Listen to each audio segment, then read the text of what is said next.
Well, friends, the topic assigned to me in this program, 5-day program on outcome-based curriculum design and development, is on Bloom's taxonomy, or you can say Bloom's taxonomies, as ma'am has mentioned in the timetable. Well, friends, most of you by this time already know a little bit about the Bloom's taxonomy. Little bit, and some of you might have already used it in preparing the course outcomes for the NBA accreditation or for NAC accreditation. For different kinds of purposes, you must be already using Bloom taxonomy. At the very outset, I would like to know how many of you know already a little bit about the Bloom taxonomy. You can put it in the chat box. Have you heard about it? Vinu K. Mariaji said, S means?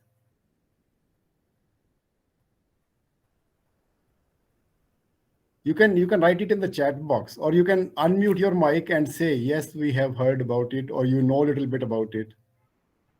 Yes, sir. Devinder Kumar, you have said yes. Vijay, you also have heard about it, Hena? Yes, sir. Yes, sir. Okay. And we have some participants from the south also, Dr. Meenakshi. Sir, actually, we are from south, sir. Okay. Because I am having 2 videos with me. One of them is in Hindi. So I like to avoid that. I would like to show the other video. So some of you have already heard about it. I would like to know from you, Benjamin Bloom is the person who gave the taxonomy for cognitive domain. We will talk in details about this, but let me know from all of you, anyone can unmute and give his or her perception on this. What do you understand by the word taxonomy itself? What do you mean by taxonomy? You can unmute your mic, anyone, and then say. In my sessions, I like to keep my sessions very, very interactive, especially in the afternoon when the time is little odd to listen to somebody.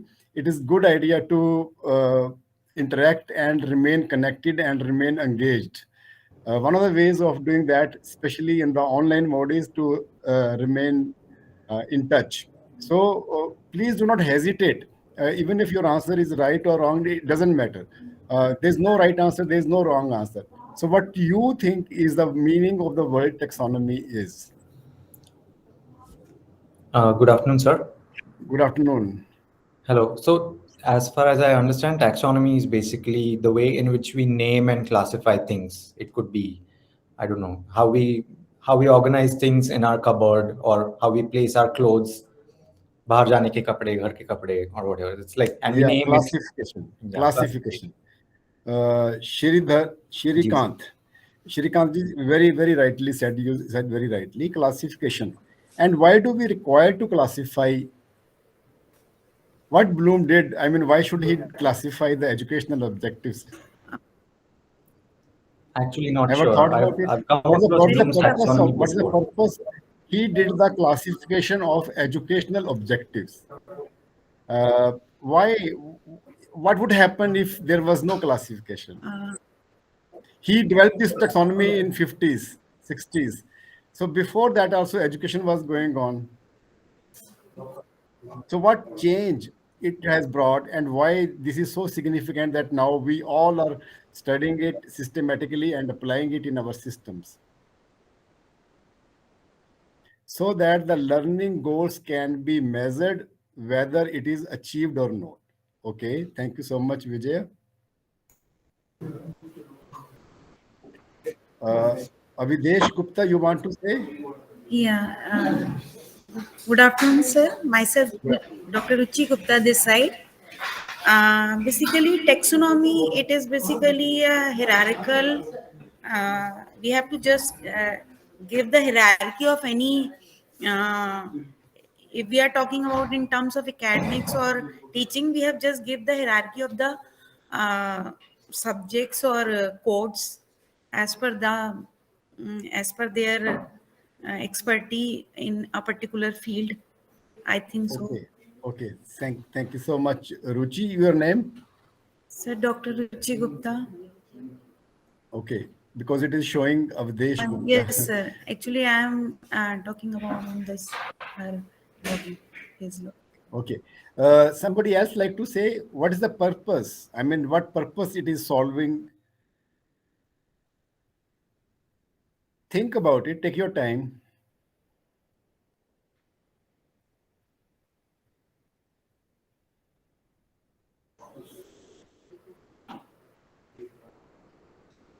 Some of you are already aware about the Bloom's taxonomy, yes, and what purpose it is solving.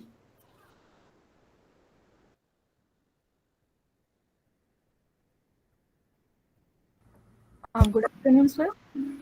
Good afternoon, Ji. I'm from AVS Engineering College, Professor Meghna.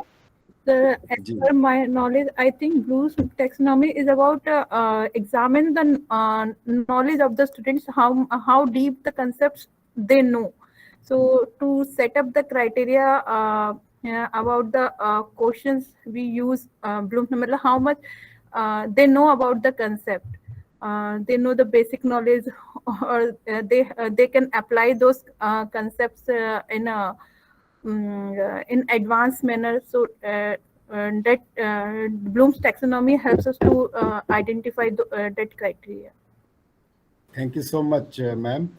One more answer I want, one more feedback I want from the participants. Sir, Somebody, sir, yes, good afternoon, sir. I'm this side, Dr. Anupama Sharma from Ajay Kumar Garg Engineering College.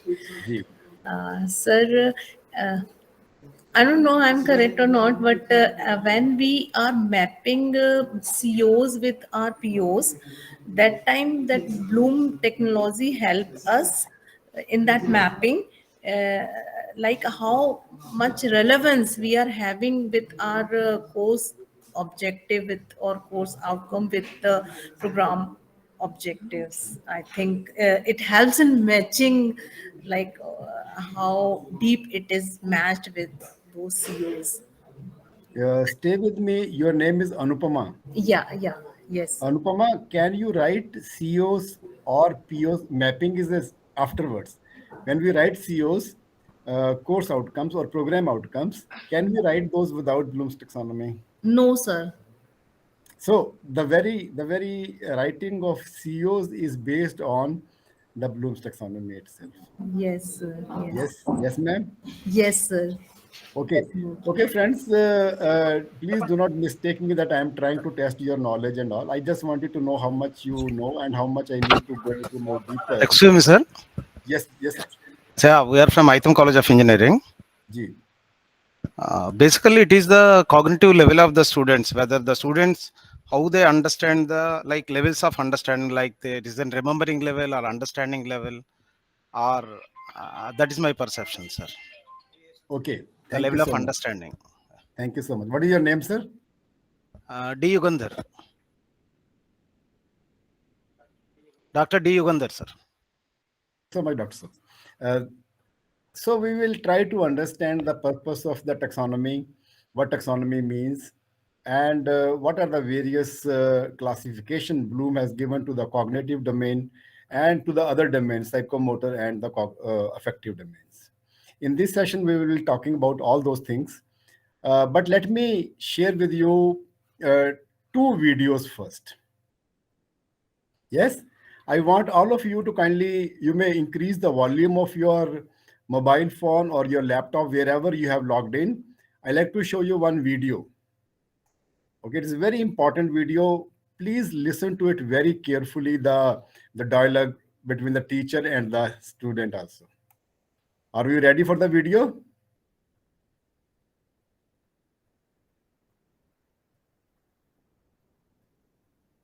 Okay.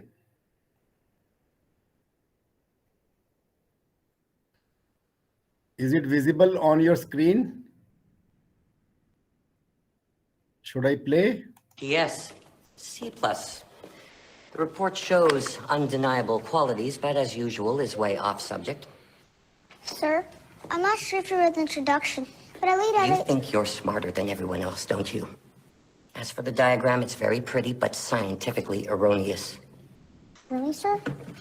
Because I sent it to Discover magazine, and They like it enough to publish it.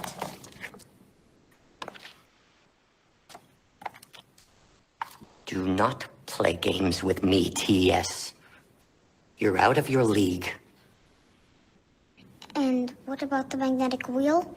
You didn't mention anything about that. I don't give a rat's ass about the magnetic wheel. Superiority complex, that's what you have, TS. Your talents in scientific observation would be put to better use in picking your socks in the morning.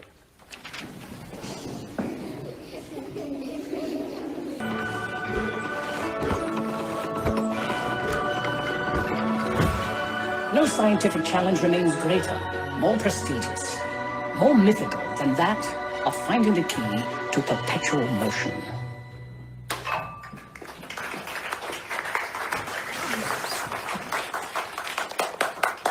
Thank you. Hello. Sir, I'm the Leonardo from Montana. You are? What are you going to do? I accept the challenge. You do?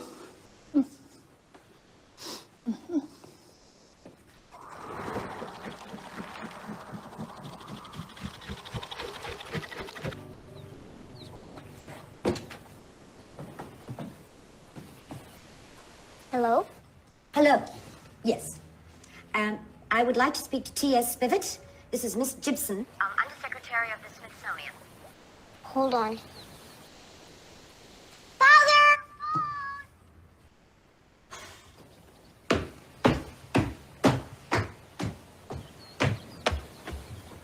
My father's all yours, Miss Gibson. Hello, Mr. Spivet. Yes? My dad is listening? Could you hand him the phone, please? No. My father is mute, Mrs. Gibson. He can hear you, but can only respond in sign language. I'll translate everything for you. Okay. You are the T.S. Spivet that has just invented the magnetic wheel? One second. Father is saying... Yes. I only sent you the blueprints because I didn't have the time to build it. The quest for perpetual movement. I mean, it's the holy grail of inventors. Tell me, Mr. Spivet. I take it you live in Montana? Covertop Ranch. Longitude, 112 degrees. 44 minutes, 19 seconds. Latitude, 45 degrees, 44 minutes, and 27 seconds. Those are the coordinates to my bedroom. Well, clearly you have an eye for detail, which is a requisite for any great inventor. Father is asking... So you are the head of the Smithsonian? Oh, well, technically I'm the undersecretary, but many people would say I run the place. Wow. Yeah. Look, Mr. Spivet, your invention has won our prestigious Baird Award. Spencer Baird Award? Indeed. Our 150th anniversary gala is in a week's time, and it would be the perfect opportunity for you to, you know, make your acceptance speech.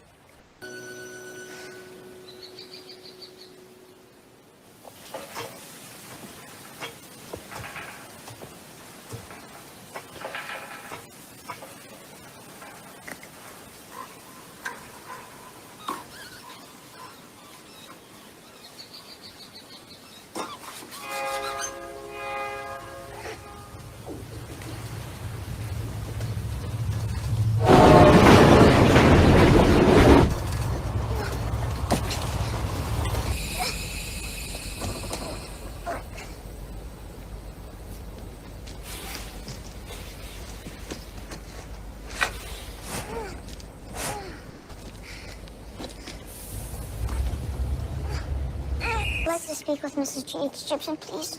I'm supposed to give a speech tomorrow night. What's your name? T.S. Spivet?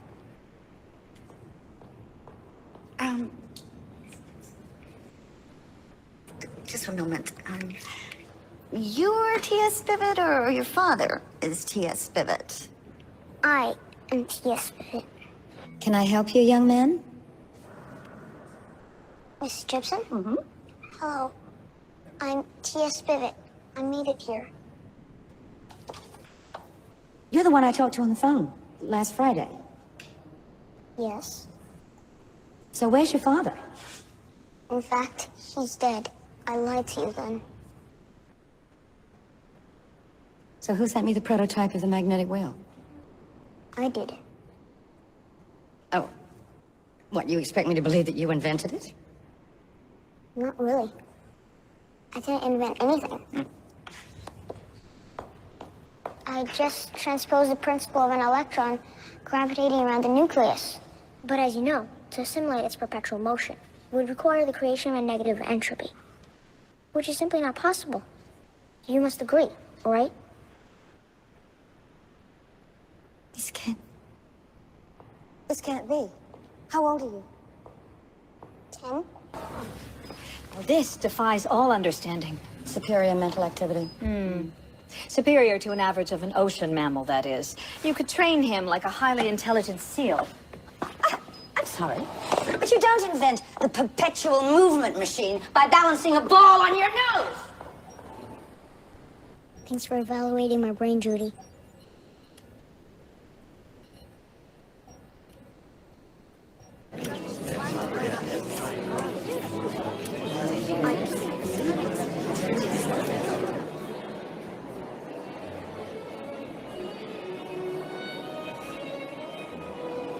I want to be the first to congratulate you. We are so lucky to have a boy like you. So lucky. What was your first invention? Do you think your parents will be proud of you? Did you ever think that you'd find another suitable candidate?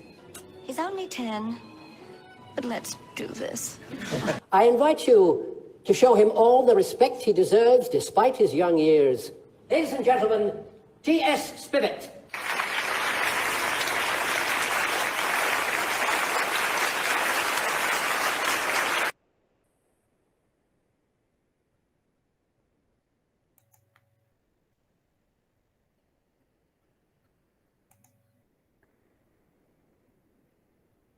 So, my dear friends,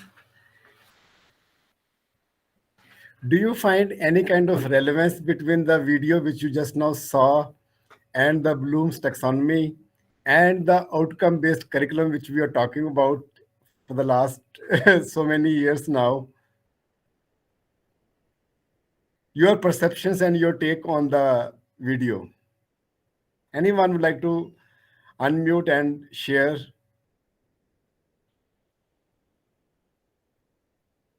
Those of you who know a little bit of the Bloom's taxonomy.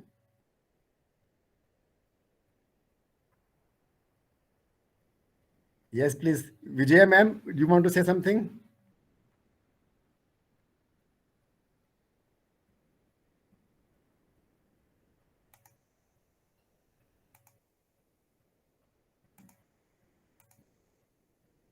Anyone?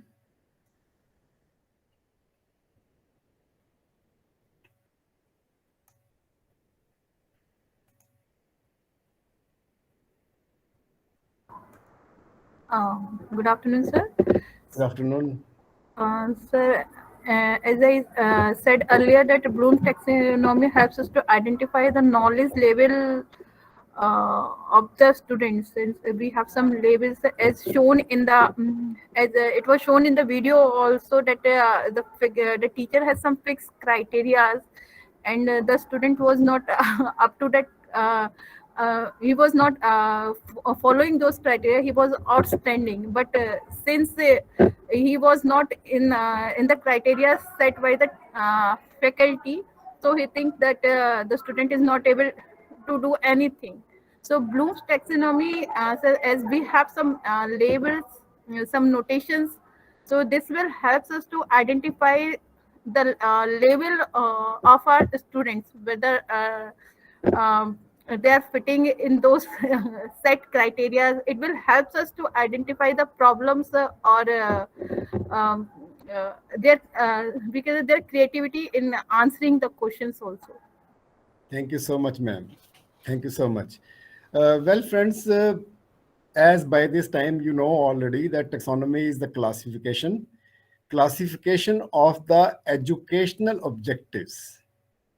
When we design the curriculum or any program for that matter, any designing of program is a designing of the curriculum. And when the student come to us for the teaching learning process, when the teaching learning process starts, what we try to develop in the student, we are there to develop certain abilities in the students, in the polytechnics, in the engineering colleges. How do we, what exactly we want to develop? My question is what we want to develop, what we develop actually in the colleges. Any takes on that? What faculties we try to develop in the students?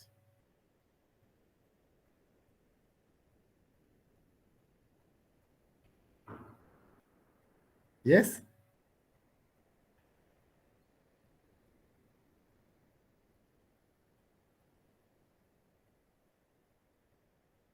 This my whole session is about classifying, understanding, and knowing those things very well and applying them in our everyday teaching learning process. My dear friends, when the students come to us, whatever classrooms, whether it is a theory class, it is a laboratory class, it is a workshop, it is a drawing, it is a project work, it is an industrial internship, or whatever experiences you are giving, you are trying to develop three things. Number one, you are developing their mental abilities, their brains, their what we call it, cognitive abilities, how they can place things, how they can take the cognizance of the things in their minds.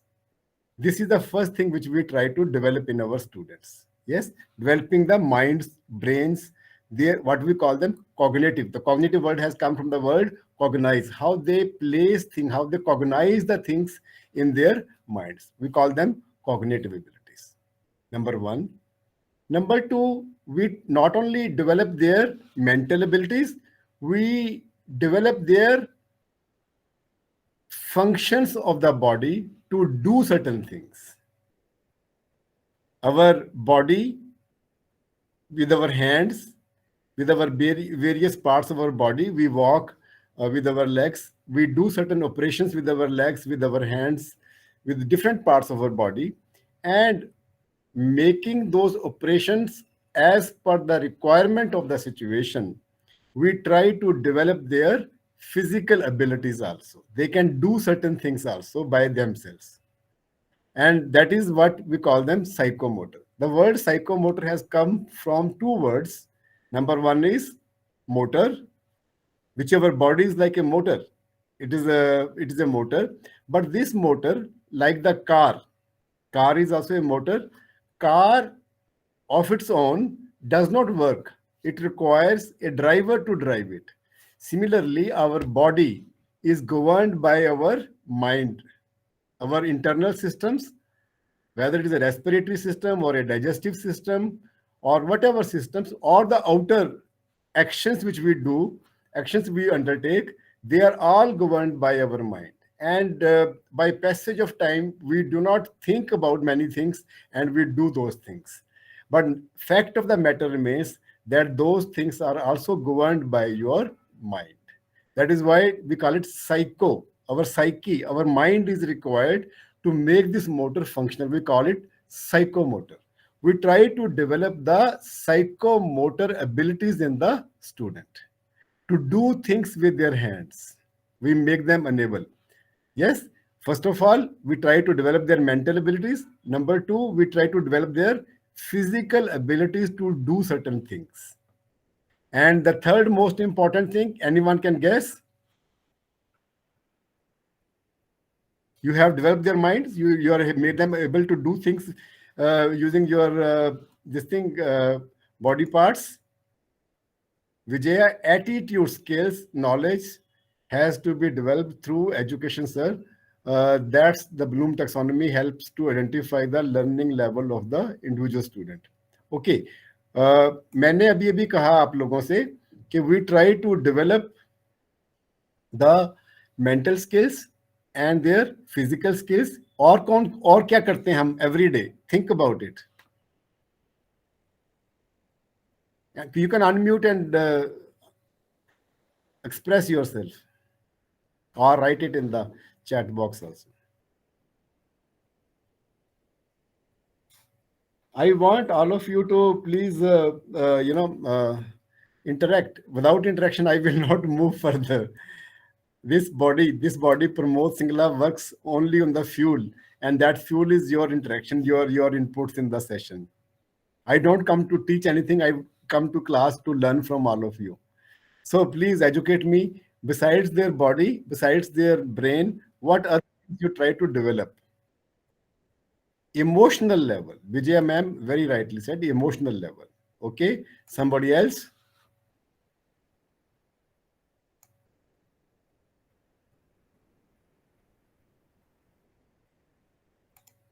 Behavioral skills. Yes, Avidesh Gupta ji, thank you so much. Their behavior skills. What else?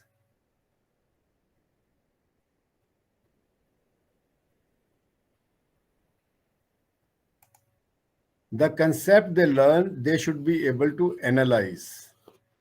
Yes, Devinder, it can be said, but then this is basically, they can be applied. There are different levels of applications of the brain or the physical ability. I'm trying to aim something different little bit. Somebody else? What else we try to develop?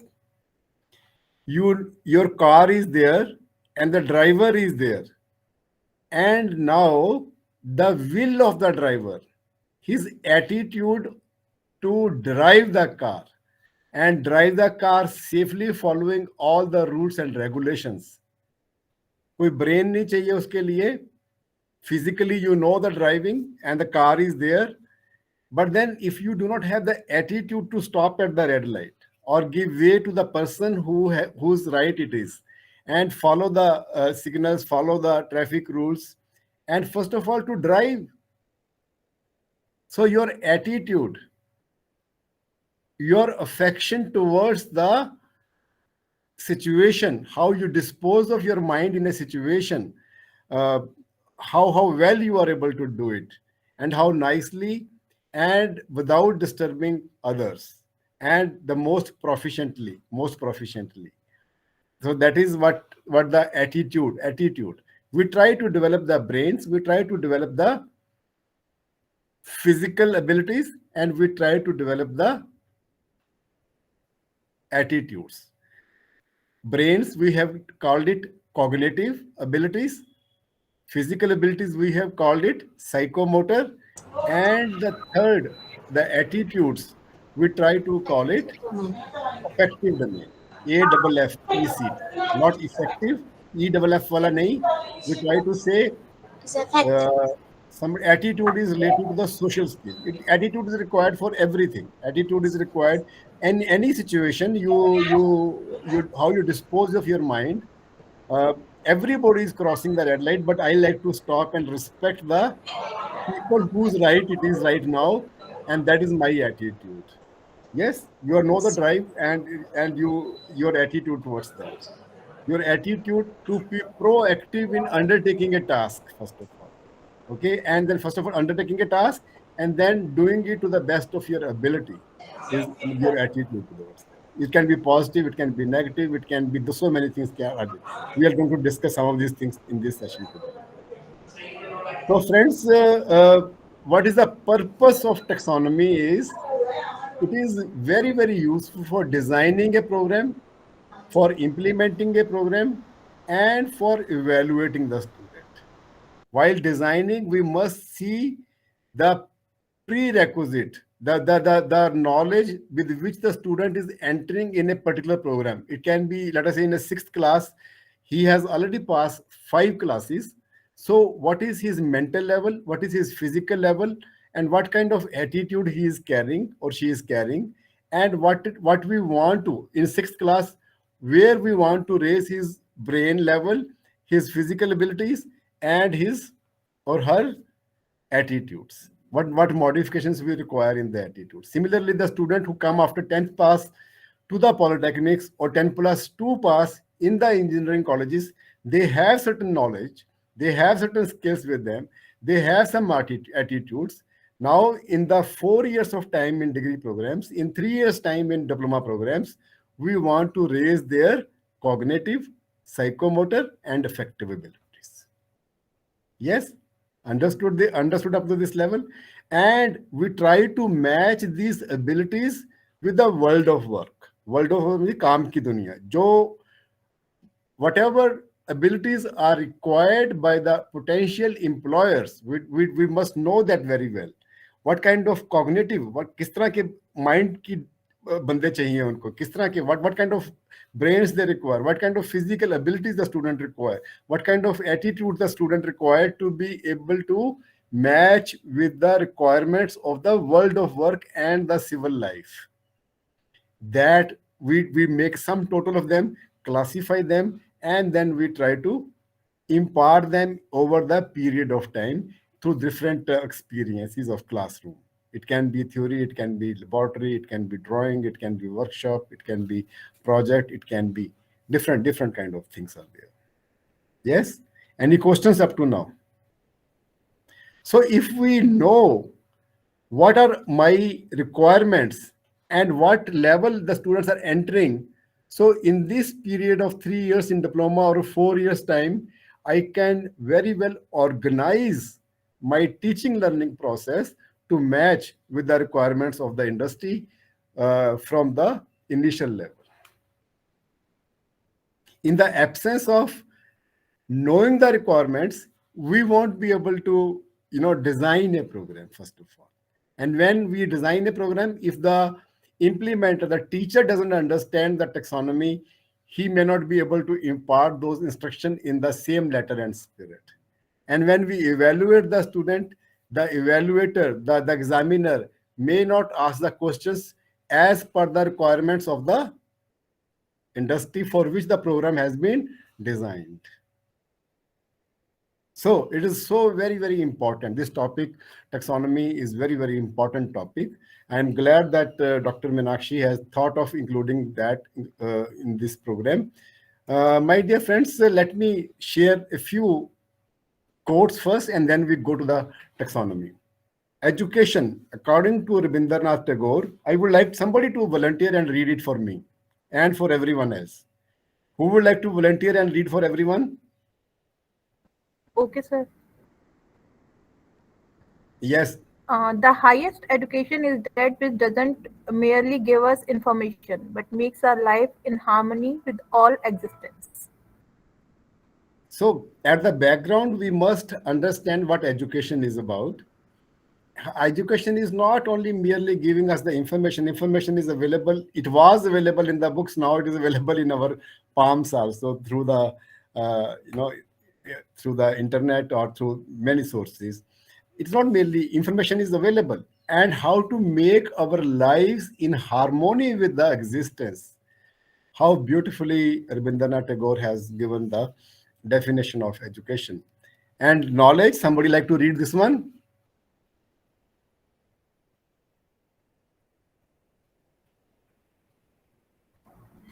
Knowledge gives us power, love gives us the fullness. So the knowledge part is your cognitive and psychomotor abilities, and the love gives us the fullness, our attitudes, our affective domain. Sarapalli Radhakrishna ji, in the memory of whose we celebrate the Teachers' Day in September every year, has written that knowledge gives us power, and power is not enough. We require love, which gives us the fullness. Power तो अभी भी चल रही है ना, Ukraine and Russia के बीच में power game, power and अभी चाइना ने कितना डिस्ट्रॉय कर दिया, कितने प्रीशियस रिसोर्सेज हमारे यूज हो रहे हैं कोविड को फाइट करते करते.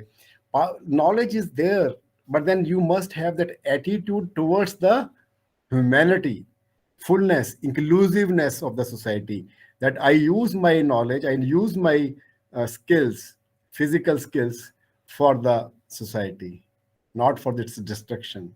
You require a lot of knowledge to produce biological or physical arms, but then the same knowledge and skills can feed so many hungry people in the world. It is all your attitude about.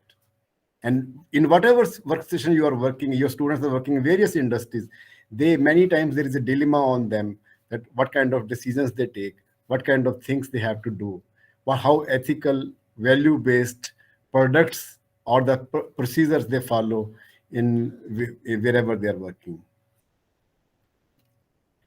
This is one of my very, very favorite quote by Rabindranath Tagore. I would like to somebody to read it, please. As a teacher, we all must remember this.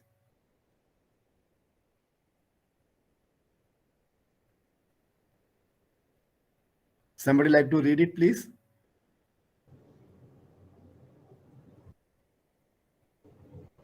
I can do it. Yes, please, sir. It's a quote by Rabindranath Tagore. He says, "A teacher can never truly teach unless he is still learning himself. A lamp can never light another lamp unless it continues to burn its own flame. The teacher who has come to the end of his subject, who has no living traffic with his knowledge but merely repeats his lesson to his students, can only load their minds, but he cannot quicken them." Isn't it so beautiful, Shrikant? Yeah, it's quite deep.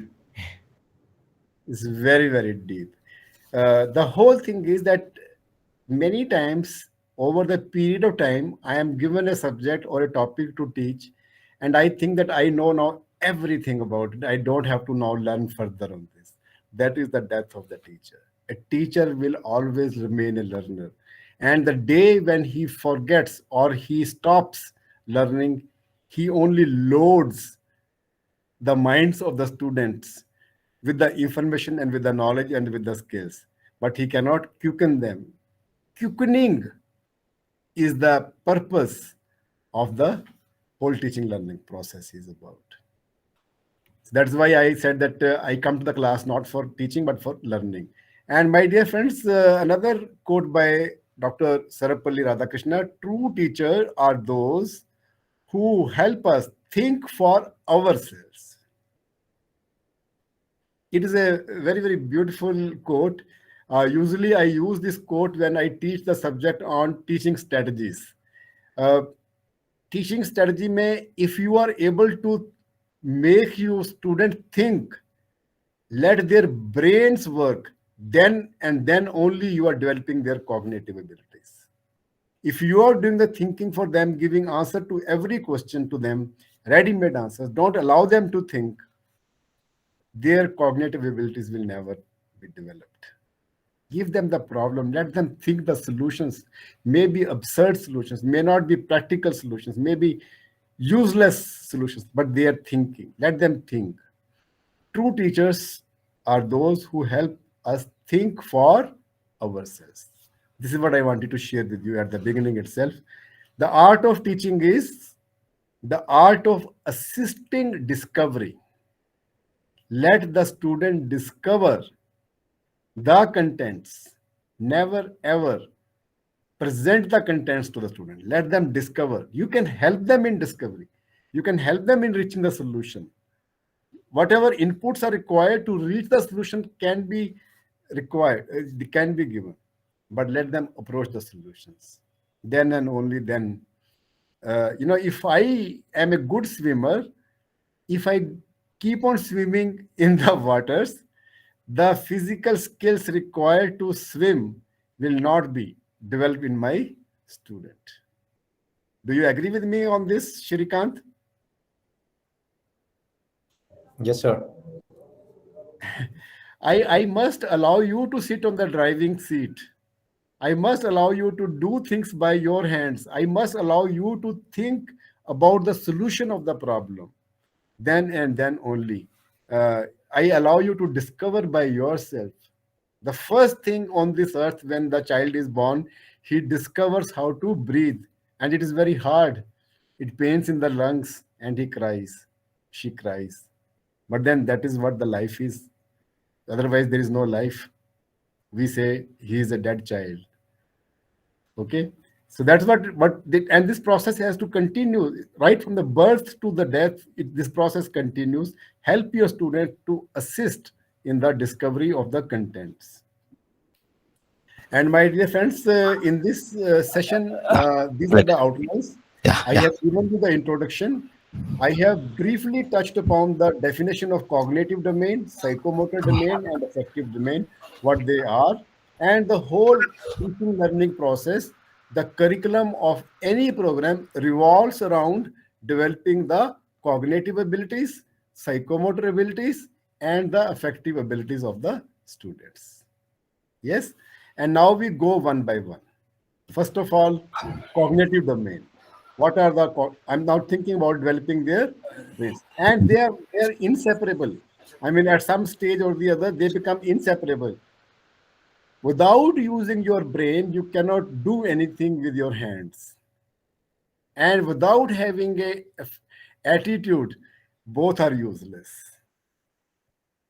So these are they go all hand in hand. But let us, for the academic sake, learn one by them, and then we try to integrate all these things in our topics, whatever subjects we are assigned to, and uh, for defining clearly the outcome of your courses, your subjects, the outcome of the each topic in a course. Let us say at the end of my lecture, what is the outcome? At the end of series of lectures, what is the outcome? What is the outcome of this 5-day program? What is the outcome after teaching you subject on building material? I'm a civil engineer. I'm giving example from civil engineering. Uh, and what is the outcome of the total program of as a accumulation of so many credits, 165 credits, 170 credits, or 200 credits, depending on the credits allotted? What the students can do with their minds, hands, and their attitudes. So that is basically defined, and then you try to give them those experiences through various subjects. Those subjects can be theory or practical. In 1950s, Benjamin Bloom developed the taxonomy for the cognitive abilities. And my dear friends, I will be feeling in my responsibility and duty to tell you that I am a student of the professors of this institute, National Institute of Technical Teachers Training and Research, who are the direct students of Benjamin Bloom. They went to USA to learn it. And when they learned it, they in the classroom, they challenged some of his things also.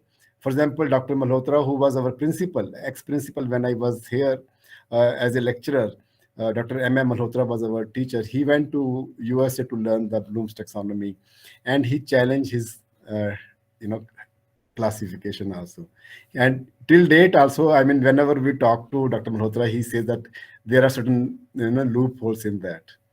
Anyway, to cut the whole story short, the 1950s men, but the fact remains that it was universally accepted classification of the cognitive abilities of the students. Dr. Bloom's intent was to develop a classification framework for writing the educational objectives, especially the cognitive, your mind related objectives. Taxonomy is especially useful for new teachers as a tool to facilitate appropriate questioning. Somebody, probably Vijaya ma'am, mentioned it here. If we know what student have studied very thoroughly, we know what he has studied, we can frame the questions from that. Otherwise, your questions are out of syllabus, out of curriculum. So it helps your student. And appropriate level, you use the appropriate action verbs in defining the outcomes, and you use the appropriate verbs to question the student whether they have achieved those objectives with which the student had enrolled for a course or for a program. The well all-rounded and fully functional person need to develop in all these three domains. That is cognitive, about knowing; psychomotor, about doing; affective domain is about feelings. Now, my dear friends, I am going to discuss with you the taxonomy related to cognitive domain. There are different levels of your brain to function. The very elementary level, I am not talking about कि class first में है या PhD में है या कहाँ पे है, for the time being, let us think about what is the elementary level of your brain that is about knowledge. At this level, the student is able to recognize and recall any information given to him or her. When a small child, you tell him this is nose, you providing him information, he is able to recall the information and recognize this is nose. You show him an apple and then you ask him how excited it is. It requires mental exercise for the child to be able to identify, to able to recognize this is a blue color, this is a black color, this is a green color. So he start recognizing, he's able to recall the information assigned to those elements, those things around him or her, and he can name them. That is the level of knowledge, and it is all levels are important depending upon the outcomes. We try to incorporate different levels of brain's abilities, and he at the knowledge level he is able to recognize and recall the information. The second higher level is that of comprehension. He not only is able to recognize, recall the information, but he is able to understand it also. The element of understanding is a little higher level of your brain's ability. Can somebody give me example of the difference between knowledge and comprehension by using an example? Or I want participants to kindly think of an example that comprehension is a little higher level than the knowledge itself. He not only know, but he also understands.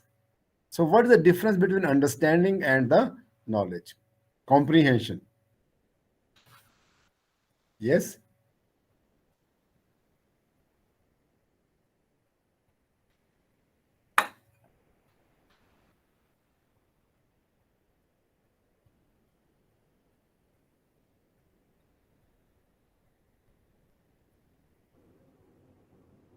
So knowledge could be knowing that 2 plus 2 is 4. But if I ask the student what is 2 plus 2 plus 2, then they should be able to apply that from the knowledge. That shows their 2 comprehension plus that the 2 plus answer. 2, you have used the word apply. Applying is a higher level than the comprehension also. Okay, all right. So I am, my next level is application. I am not going to that. Thank you so much, Shrikant. Somebody else, or you may like to difference between knowledge and comprehension level. Any example? Vijaya ma'am has written something in the chat box. She written knowledge, knowing the facts, or what is Ohm's law. Okay, and what is understanding?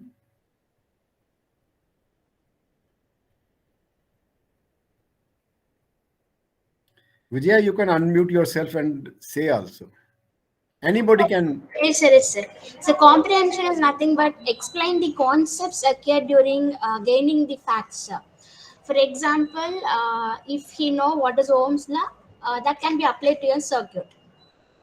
Giving a circuit and how far the Ohm's law will give the outcome. That is an example, and I will say, sir, for comprehension. Okay. Knowing the equations Yes, sir. and knowing the significance of the equations. Yes, sir. Yes. All principles. Knowing the principle is brain activity of the knowledge level. I can mug it up, I do not understand. But once I understand, I am able to Comprehend it. comprehend it also. Yeah, Yes, you sir. can comprehend. Let me share with you one example here. Vijaya, if you permit, can I share you one example Yes, sir. here? Sure, sure. Uh, when the children are very small, those of you who have young children at home, or at one stage, your own children were very young, or your brothers' children, or your sisters, or your uncles or aunties, small children, when they go to the pre-nursery class, the teacher teaches them rhymes, different rhymes and poems. Jack and Jill went up the hill to fetch a pail of water. London Bridge is falling down. Baba Baba Black Sheep and whatnot. They are able to recall those rhymes and recite them. They are able to recall and recite, but they do not have any understanding of what does it mean. There's no meaning attached to it. Yes? Slowly, when their vocabulary and understanding increases about the language, they understand Jack and Jill were two people who went to the hill, something, some kind of a mountain. They are able to physically perceive, attach meaning to whatever is being said. Am I making myself clear? Are you able to find the difference between knowledge and comprehension? Yes, sir. So when we are able to go little beyond recall and understand the meaning of the things, we can differentiate the things कि ये apple है, ये banana है, ये banana apple नहीं है. Okay, this is this. We are able to distinguish. We can very clearly understand the things. Understand कि ये voltage है, ये current है, ये watts power है. When we understand details of anything, that is the level of comprehension. So it is a little higher than the knowledge level. Bloom called it comprehension, knowledge, comprehension. And the beauty of this cognitive domain, the taxonomy of the cognitive domain is that once you understand, we know that he knows already. As you go higher in level, the lower level of things are automatically taken care of. So once you make the student understand certain thing, without knowledge, he cannot understand. So it is taken care of. The third level of your cognitive ability, your mind's ability, is application. You not only know, you not only understand, you also are able to now apply this knowledge in different situations. The question that asks a student to apply previously learned information to reach an answer. So application is possible only when you know and you comprehend and you are able to solve problems. You are able to apply that knowledge in different situations. Somebody can give me example of the applications. Yes, please.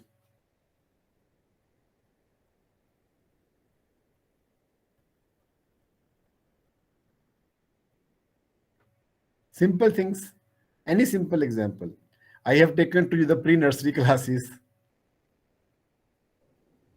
So taking the example of apples and bananas that you mentioned earlier, if we ask the student what a fruit salad is, they should only use fruits then. They shouldn't put, I don't know. They should be able to apply their understanding about the fruits, which fruits have to be taken and which fruits not to be mixed with. I mean, deeper understanding and able to apply that. Yes. And a simple application which we do every day when we go to the market and buy certain things. Let us say if I give you 10 rupees and ask you to buy some pencils. Nowadays, 100 rupees. In my times, we used to get 10 pencils. So if I give you 100 rupees and tell you to buy 5 pencils, 5 rupees each, and then you are spending 25 rupees, how much money you will get back? For understanding these principles of addition, subtraction, division, multiplication, which is whole mathematics. The whole mathematics is about addition, subtraction, division, and multiplication. So if you are able to, those things that you understand, now you are able to apply. You know that I have to take back 75 rupees. You are able to apply the principle of mathematics of multiplication and then the money total you are having and then dividing it.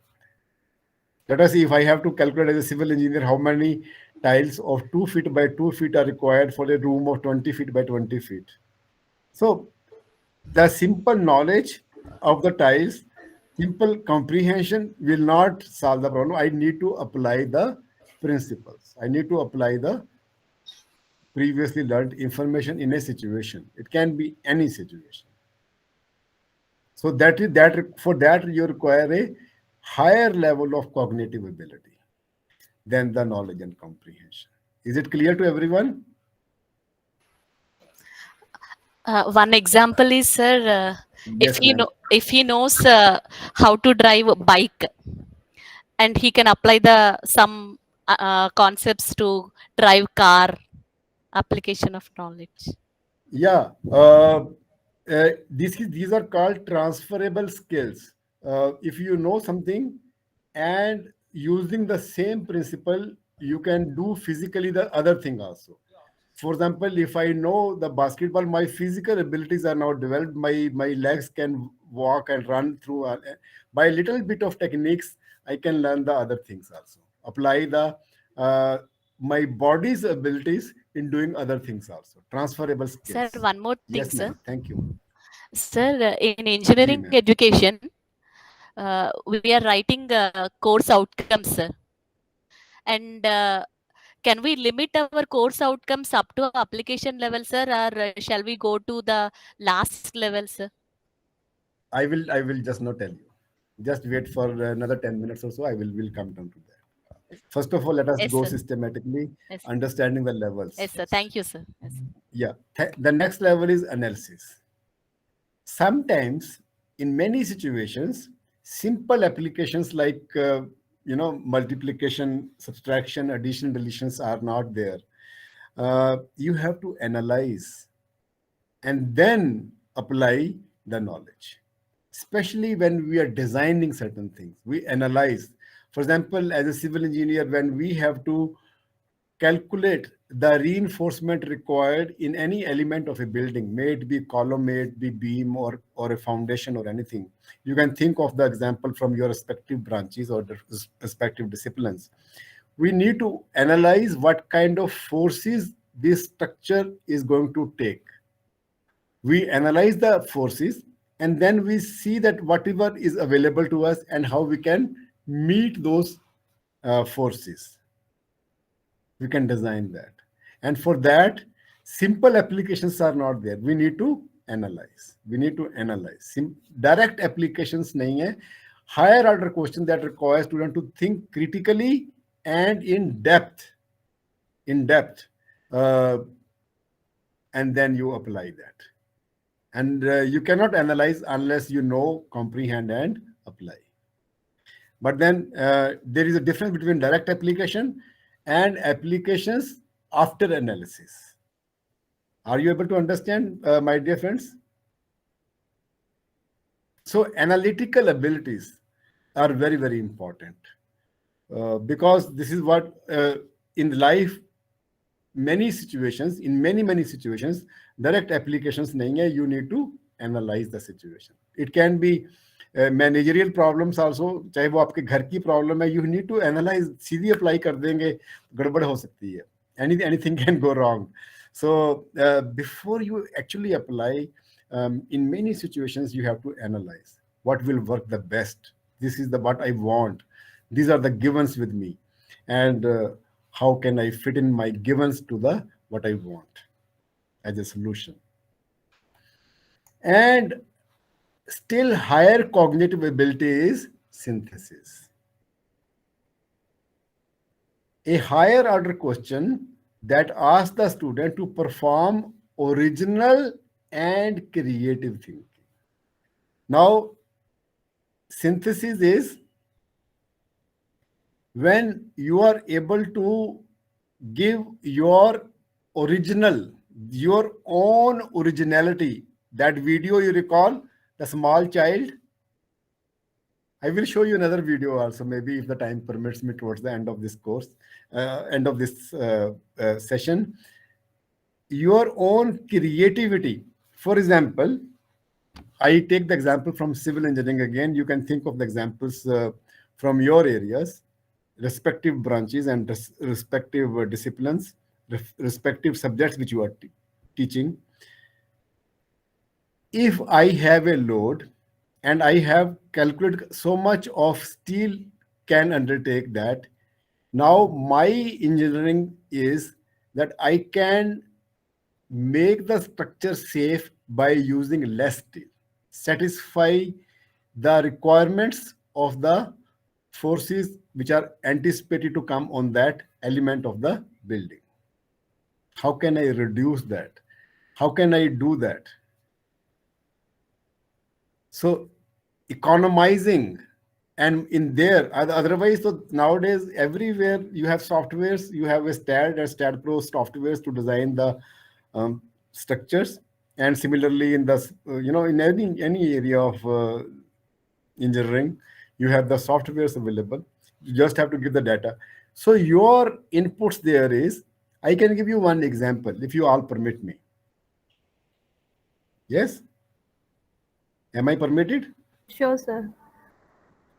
A few years back, I was made in charge of the construction, and I am today also in charge of the construction, building constructions in my institute. And something like 11.5 crores was sanctioned by the Ministry of Education for 2 boys hostel, 160 capacity, and 1 girls hostel, 40 capacity, 200 capacity के total hostel हो गए, and then multi-purpose hall which contains the gym and the dining hall and 9 high-tech classrooms and some other structures were to be built. The architect, chief architect of Chandigarh, they gave us the drawings, architectural drawings, and then CPWD was assigned the responsibility to make the buildings, and I was the in charge from the institute side. And when we were trying to work out the reinforcement using the tools, softwares, STAD at that time, STAD Pro probably, yes, STAD Pro. One of the structural engineer working on the drawings worked out that so much of steel is required in the columns, in the footings, in the beams, in the slabs. Frame structure I'm talking about. And somehow I had a hunch that one of my seniors from Thapar, I did my degree from Thapar from 78 to 82. He was my senior to me who was designing. I went to him, I said, yaar, kuch kiya ja sakta hai, we can reduce the amount of steel required. He said, I have fed all the things here and this is what it is showing. Earlier, it was not possible without those softwares. It was not possible to redesign the whole things with the thinking in your mind. You have to make all the calculations again. But then in this software, after let us say 1 or 2 days, you can get the different designs altogether. And to cut the whole story short, my dear friends, we saved something like 80 lakh rupees of steel by just changing the configuration of the size of the bars, the distance between the bars, the size of the columns, size of the beams. We saved something like 80 lakh rupees. Similarly, by the batch mixing, by other inputs, your own creativity, I mean your critical thinking, reduce the cost of the whole construction to almost 1.5 crore rupees. At the end of the project, I returned this money to Ministry of Education. I said, I don't require so much of money. Can you believe it? A civil engineering project where money is always in shortage. And when there was the inauguration and our director was there and CPWD officers were there, luckily my superintendent engineer SC, Mr. Ranjan Singh, was also from IIT Roorkee, and luckily for that project the contractor was from Punjab Engineering College, civil engineer, and I was there from Thapar. So we made a team of us. We were always learning at the construction site, not only just erecting the building, giving our original creative thinking, synthesizing the knowledge of the various subjects, and then trying to work out the things. And when they asked me, some of our civil engineering department faculty and some other people asked me, is it safe, Mr. Singla, you have done this? Is it safe? You know what my answer was? My answer was, due to any forces which we anticipate, for which I have designed the building, CPWD are the masters in design. I give credit to them. If any of the building in this city falls because of the forces for which I have designed, my building will be the last building. I can give you this guarantee. I can give you my resignation today itself, that if my building falls before any other building, my resignation is there, because I have worked it out all on the paper. That is what the role of the engineer is. You should be able to confidently, safely. Safety is your attitude, your effective domain. My effective domain was that. Economizing the structure was my effective domain. Design was done. Yes. So if you are able to apply after analysis your creative design, I give you another small example and then we come to the next step. In the designs, especially in the problems related to the design, it can be machine design, it can be power design, or grid design, it can be civil infrastructure design, it can be road design, it can be highway, it can be dam. I specialize in the design of hydraulic structures. In the design, if there are 10 students in the class or 20 students in the class, they can come out with 20 different designs. Each one of the students, using the same principles, can come out with a different designs. Somebody's design can be, his or her highlights can be this, somebody's design can be this, somebody's design can be this. This is how it is. If everyone is coming with the same design, why should I teach you design then?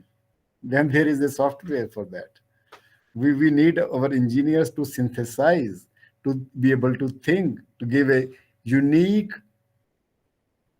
solution to a problem. That is the part of the, and that is higher than the simple analysis and application. And the last highest cognitive ability of the student is evaluation. At this level, my dear friends, the student is able to judge the value of the material. It means you have been teaching him certain principles, you have been teaching him certain facts, certain equations, certain formulas, all those information, all those principles. And one fine morning, he challenges that. She challenges that. Sir, this does not hold good. The law of gravity fails, the law of friction fails under certain boundary conditions. Every principle works under certain boundary conditions. कुछ ना कुछ उसमें चीजें हैं, they work only in those situations. Maybe even our behavior sciences also, certain things fail. The communication fails when their hearts are apart. Today is Valentine's Day, so I was talking about this also. Okay, certain things may not work in certain situations, and then the well-laid principles need to be challenged. That is how the research goes. This is how the growth, the evolution, the growth of a subject, the discipline grows.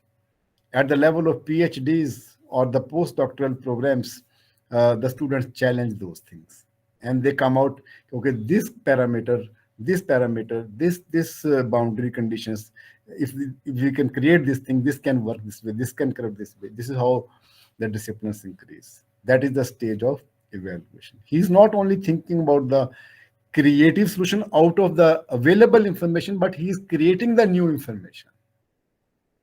Let me give you one example over here. All of you have heard the name of Shakespeare? Yes? Yes or no?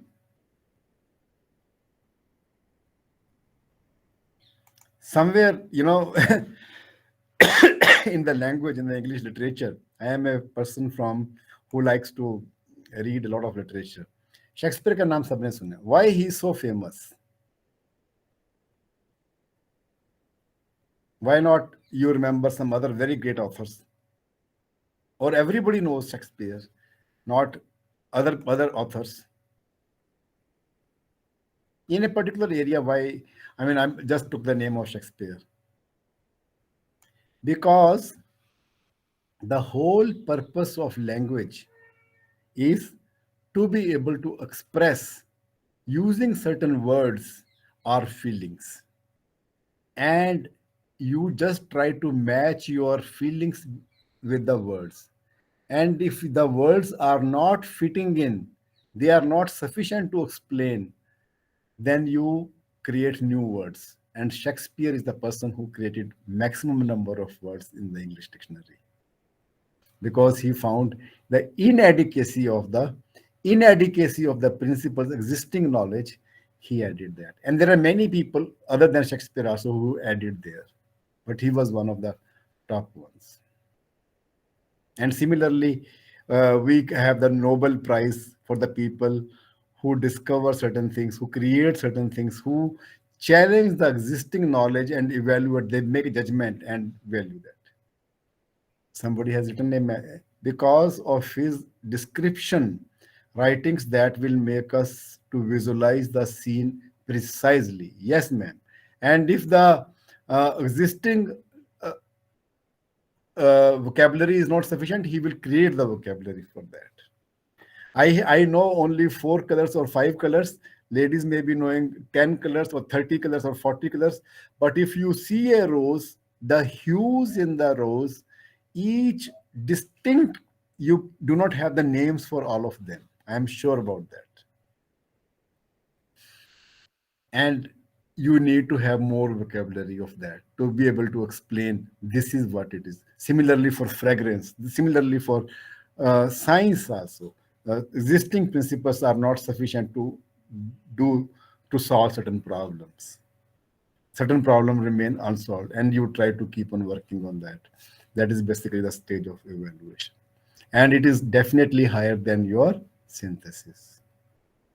I hope you all understand different levels of cognitive abilities, which have been named as knowledge, comprehension, application, analysis, synthesis, and evaluation in the cognitive domain. This is what Bloom has done. Now, my dear friends, somebody asked me a question.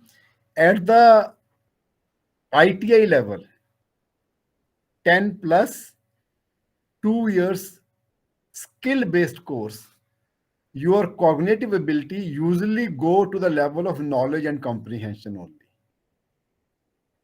Rarely you go to the application level, knowledge and comprehension. जो आपका plumber है, electrician है, whatever trades are there, उसकी knowledge and comprehension होनी चाहिए, उसकी application part ज़्यादा की ज़रूरत नहीं है. It is good that if he knows or she knows, but उसकी ज़रूरत नहीं है. The curriculum is designed based.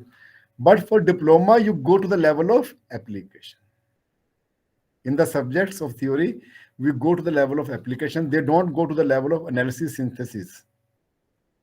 For degree programs, 4-year degree program, when the students ki outcome jo hai, they have to be matched where the student have to design things, they have to go to the level of analysis and synthesis. Diploma, they have to understand this and apply that in the shop floor level. Get the work done, or they supervise the work. They need to apply that. They need to apply the design into the practical part. And there are skilled people on the machines, on the floor, in the ground. And my dear friends, the people, they have to go to the level of analysis and synthesis. And the students who are working in the R&D centers, scientists, they go to the level of evaluation. Somebody asked me a question. Did I reply your question, ma'am? Yes, sir. Thank you, sir. Okay. So, depending upon the requirement of the employer, you try to decide what level of cognitive ability is required and try to develop through different courses and the whole program. They must be able to do that. If they are not able to do that, no need. And accordingly, you design the syllabus, you design the curriculum of the different subjects, and then you try to evaluate the student.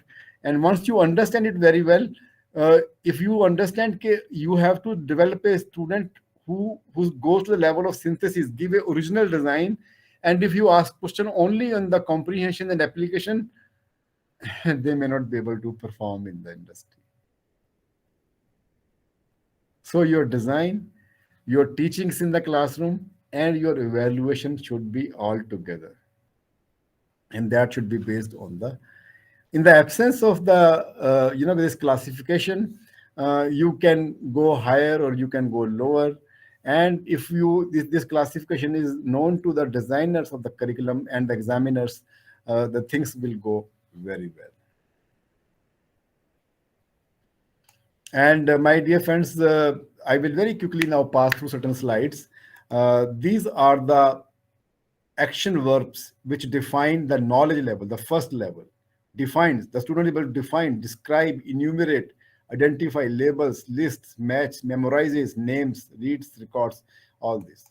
There's a whole list. I'm just taking a sample of the list. Similarly, comprehension level is,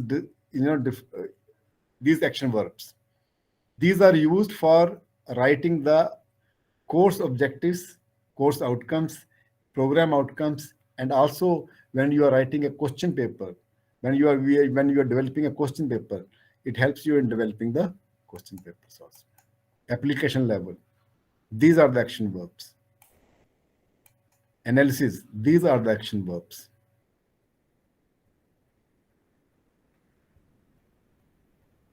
He separates, he subdivides. To be able to analyze, he goes to the minutest detail and then able to do things. Prioritize, synthesis.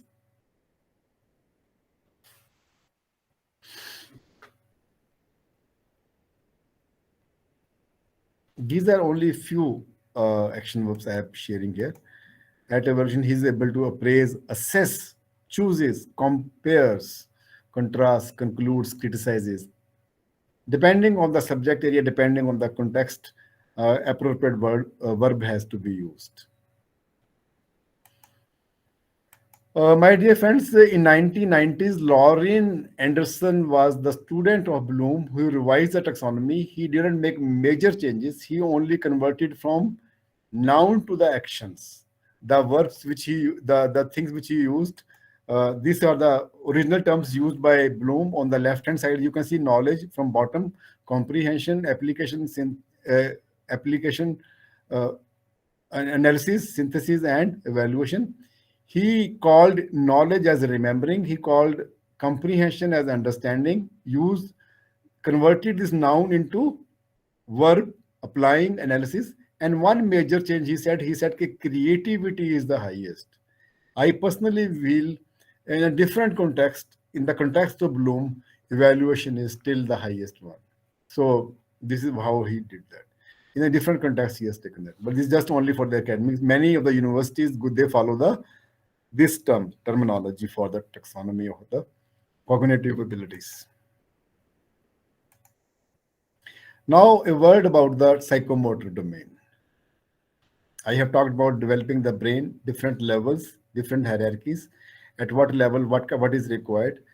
Psychomotor abilities are to be able to use your body as motor with the help of your brain, which requires to perform certain things, use your motor skills. For example, keyboard, typing, industrial technology, you have to work on a machine, performance areas in science and in the music. In the music, you have to play the instrument.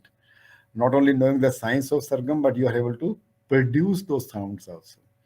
So you require a lot of comprehension, a lot of understanding, a lot of synthesis. You create certain things, but then use your body also. Okay. This is one of the classification which was given by Harrows, which was highly criticized by many people. And then Simpson, Grunwald, Dave, and some other educationists, they brought up with the taxonomy of the psychomotor domain.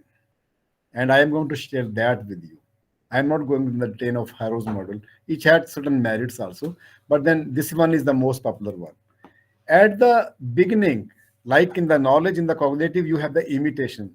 The student is able to imitate. You have seen the small children, they work like, they learn things like a monkey. Whatever you do, they copy it. So imitation is the repetition of an act from the teacher. Teacher can be classroom teacher or it can be parent in the home. The children wittingly, unwittingly keep on copying them. I have seen my daughter when she was very young. I used to do a lot of writing work. I was not working too much on the system, but in our times, I'm talking about my, days in 90s when the computers was not so popular. I used to do all writing by my hand, and she used to see me, and she will take out a page and she will, write something. Goal, goal, kuch banati thi wo, kuch figures, and very systematically she will place line by line, line by line. That was her imitation of writing. And then later on, all words, all alphabets, all counting uh, digits are drawings. Basically, you call this as a, you this call one, this you call as two. These are drawings. You just assign name and then they represent certain things. So she was making certain drawings and all. She was imitating, and children learn a lot from imitation, and we use this technique of imitation. And the higher level is manipulation, when the teacher is not there, or he is there for a limited inputs to the student by himself or herself is able to do certain things. That is the stage of manipulation. But before I go further, let me give you three basic principles of teaching learning psychomotor skills, how you can impart the psychomotor. The golden principle for developing the cognitive ability I gave you in the one of the code was make the student think. Make the student think. Then only you can develop the cognitive abilities. By thinking for themselves, you are not able to develop their brains. Now, for developing the psychomotor abilities, there are three principles. I will give you two. I want all of you to tell me what is the third principle. Okay, there are three golden principles for developing psychomotor ability. Number one is practice. Yes, one of the first principle is practice. Second principle is practice. The third principle I now want to know from all of you. You can unmute or write in the chat box. The first principle is practice. Second principle is practice. The third principle is practice. Aditi Joshi, you got it right. Yes? Do you all agree with Aditi Joshi? Practice. For developing the psychomotor abilities, practice. There is no substitute to practice. Whether it is a musical instrument or a singing or a sport or doing anything, you require practice. With a lot of practice in imitation, you learn how to manipulate the things. You are independently able to do certain tasks habitually. And the third level is, the higher level is precision. Now you are not only able to do the things, but precisely able to do the things accurately. With a lot of practice, the proficiency is indicated by quick, smooth, and accurate performance. Quick. The thing which has taken a lot of time, now you can able to do it quick. Imagine the letter, the alphabet one, state line is one, yes? And how much time the child learn how to write the digit one. You put dot, dot, dot, and then they assemble small things, and then they come out one, then one, then one. With a lot of practice one, and now we do not even think about it. There are so many things precisely we do without using our psyche and without even making much effort. Quick, smooth, accurate. You see a swimmer, it seems very easy. You see a good basketball player, seems so easy. You listen to a person who is playing guitar or any musical instrument, you feel that it is so easy, how smoothly. A football player in FIFA, you know, FIFA is my sport. Rowing, we have a FIFA, and then FIFA के हम matches देखते हैं जब कभी भी, you feel that player are just doing. Oh, years of practice is required to come to that precise level. When you give pass to somebody, somebody receive the pass on the ball to somebody, moves the ball forward. How to tackle these things? In every kind of physical activity, lot of imitation manipulation is required, and then you are able to do precisely. And then articulation is when, according to a situation, You change the pattern of the movement of your body and able to do the task. Give you an example for this. Special requirements of a situation is articulation. I give you one example over here, and then you understand the concept of articulation. In a world class match of football, every player from every team knows how to give the pass, how to receive the pass, how to move the ball forward. The coaches have done that. Otherwise, you won't even reach the level of the World Cup. For example, that can be applied to the musical instrument to certain higher level. Now, when the situations the coach has given you during the practice session, when you are playing in a match, the situations can be very different there. The other player is playing in his own way, and you are able to articulate those performance which you have learned through the practice beyond precision. That is the articulation. You do not know मैंने वो पास कैसे करके कर दिया, but you have done it. That is the articulation stage. That is the level of psychomotor domain. And then finally, it is natural. That the art becomes so natural to you. The art of passing, the art of receiving, the art of playing, the art of, when I was playing table tennis in the beginning, the small ball with the bat, it was very difficult to handle. Then naturalizing, when naturally when the ball is coming here, you are going to do this way. So many acts. The standing on your own 2 feet is a naturalized act. You have come all the way from imitation, manipulation, precision, articulation to the so many things which we do, they come so natural to us. And my dear friends, let me go to the same example here. In the ITI 2 years course after 10 plus skill level course, our aim is the student go to the level of naturalization. At diploma level, we aim the student should go to the level of precision. At degree level, they go to the level of imitation and manipulation. But in certain cases, depending on the course outcome, we go to the level of precision also. When it comes to measurements and reading that, calibrations, the reading of the things calibrated on the different instruments, we go to the level of precision also, but largely imitation and manipulation level. Because we go higher in the level of degree programs in cognitive domain, lower in the psychomotor. ITI, lower in the cognitive domain, higher in the articulation. They spend more time in the practical classes. We spend more time in the theory classes to develop our brains. So that basically distincts between the diploma, certificate, and degree program syllabus also. Now, these are the basically, I will not spend too much. I will very quickly, time is now not permitting me to go very deep. Affective domain, my dear friends, here also, the first level is receiving, then responding, valuing, organizing, and character building. Aim of every program is, whether it's a diploma, certificate, or degree, or first class, that we develop certain value systems in this one. Value for your own self, value for your fellow being. And for that to happen, it starts with the receiving, how you respond, and what values you carry, how much value you give to the honesty, how much value you give to the punctuality, discipline, loyalty. And then in many situations, certain values seem to be conflicting with each other. How you take decision in those situations is your organizing capability. You don't allow different values to conflict with each other, and then you take decisions, and then ultimately that becomes your character. These are the basically the action verbs. I like to close my session by 2 quotes, 1 or 2 quotes maybe.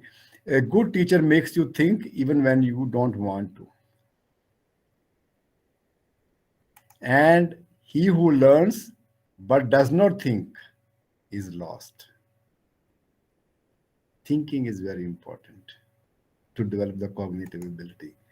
God be with you, my dear friends. Thank you so much for your patience and for your wonderful inputs. And if you permit me, ma'am, Dr. Meenakshi is here. Okay, she is not probably available here, but then I can share one video with you. Are you ready? Should I play? Thank you so much, Vijay. This is again a very interesting video. Please listen very carefully. Increase the volume of your mobile phones if you are logging in from the mobile or your laptops, and listen very carefully the conversation between the teacher and the student.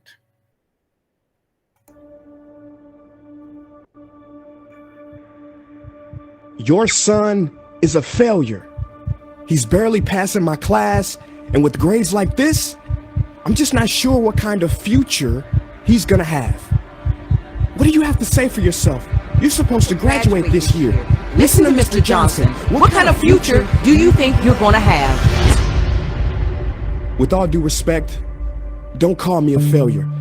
Failure is an event, not a person, in fact. And you talk about the future, Mr. Johnson, but you're not preparing us for that. Excuse me? Just listen to what I'm saying. This should be good.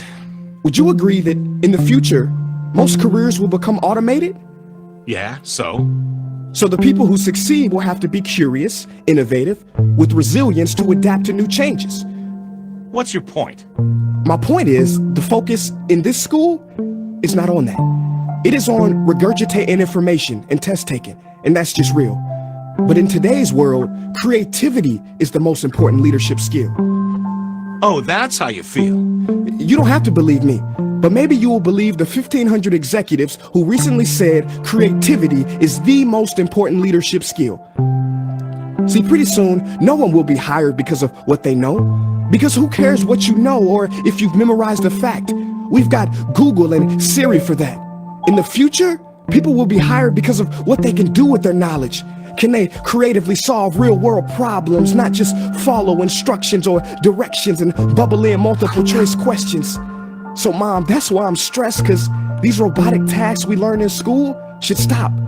Because no one can do a robot's job better than a robot. Billionaire founder of Alibaba, Jack Ma, said that we should not compete with artificial intelligence, but instead focus on developing unique human intelligence. Mr. Johnson, drills are for teeth, not the human mind. So these repetitive knowledge-based tasks we must leave behind. Or in the future, you're gonna find a lot of people graduating out of your class right into the unemployment line. See, many top companies today don't look at grades. Mom, that old way is expiring. Google has been quoted as saying GPAs are worthless criteria for hiring. Founder of Tesla, Elon Musk, agrees. So I say this with unease and sorrow. If you continue to teach today as you taught yesterday, then you rob us students of tomorrow. Mr. Johnson, I'm gonna keep it real with you. Sometimes sitting in your class is tough. I'm constantly thinking, if I don't look up at the clock, maybe it'll speed up. So I listen to you do my work and pay attention, feeling like an hour had to have gone by. But it was only 3 minutes. So if you wonder why we're bored in class, look, you want to get a kid to hate reading? Give them this, a school textbook. And some people think it's our fault, and that hurts me. They say you can lead a horse to water, but you can't make him drink. And to that I say no. Firstly, you can put salt in that horse's hay and make him thirsty. And if you bring joy in your classroom, you can make any bad student nerdy. As he or she discovers the beauty of truly learning. Mr. Johnson, I mean no disrespect. You have the most important job on this planet. You build, create, and save lives. But if you really care about my future, like you say, then you have to fully commit and ask yourself honestly, how do I prepare a child for a future that doesn't yet exist? Here's a hint. The answer is not found in this. It's using this and this. See, in the future, we will need more passion and compassion. People with inspired hearts and wisdom to uplift this planet. And Mom, I love you, but can I be real? Go ahead. You want to know one of the biggest factors for childhood success? It's not IQ, it's family meals. And we haven't had one of those in a while. See, I know sometimes you don't feel proud, because I may not be a straight A student, but I'm not stupid. These tests may be 70% of my grade, but they're 0% of my future. But don't worry, I'll pass this class and get through this. But I need you to give me the space I need to be me and live true. Because the best feeling in the world is that your own parents get you. Called The Prophet by Khalil Gibran. And if you don't mind, I'd love to share it with you. Go ahead. See, he says, your children are not your children. They are the sons and daughters of life longing for itself. They come through you, but not from you. And though they are with you, they do not belong to you. You may give them your love, but not your thoughts, for they have their own thoughts. You may house their bodies, but not their souls, for their souls dwell in the house of tomorrow. So, Mom, I'd appreciate it if you give me the love that I need to pursue my dreams. See, if we are to succeed, all three of us need behavior change on all fronts. We talk about the future, but the future is now, and it is created now by all of us. I've never heard you speak like that before. Yeah, I didn't know. But I'm going to reach out to administration and try to change some things. You have my word.